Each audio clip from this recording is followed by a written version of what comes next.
Well, the competitive Phoenix housing market continues to have both buyers and sellers questioning whether now is the time to stay or go. Yeah, with 2022 right around the corner, there are a lot of myths that are circulating about buyers and sellers and what they need to do.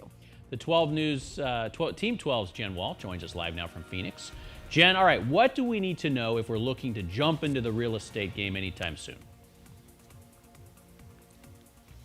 Yeah, good morning to you, Rachel and Joe. This is a very complex issue here in Phoenix. This home that we're standing in even went very quickly. A lot of people wondering, should I wait for the market to burst? Should I wait till Christmas when typically in the past things have been, a little easier to buy a home? Well, joining me live this morning is Vincent Clark. He is an Arizona luxury realtor. He's going to break down a bunch of myths, some things you think you should do, maybe you shouldn't. So good morning to you. Thank you so much for being here. Let's start out with buyer myths. What are you hearing out there and what are your tips for people? Sure. Well, first buyer myth, at this time of year, people typically think that it's a bad time to sell because we're coming in the winter months and there aren't a lot of buyers out there, so they don't want to list their house. And buyers typically think that it's a great time to buy because they'll get a discount as sellers are desperate.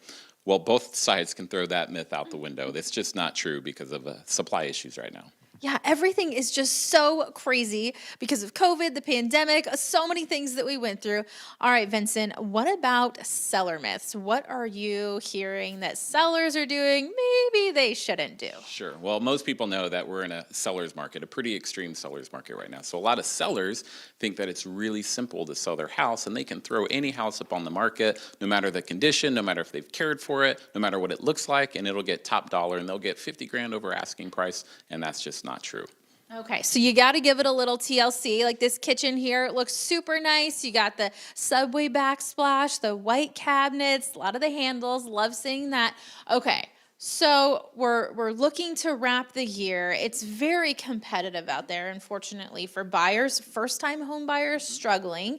Do we see things cooling down anytime soon? Kind of what are you expecting there? Sure. So technically, yes, there has been a cool down, but from extremely crazy to maybe less crazy because we're still getting multiple offers, selling really, really fast. Maybe instead of 15 offers on a home, we're only getting 7 or 8 offers. Like this home sold in a day and we had 7 offers and it's over asking price, and all the same is true. So yes, it's technically cooling down overall, but buyers still have opportunities to buy.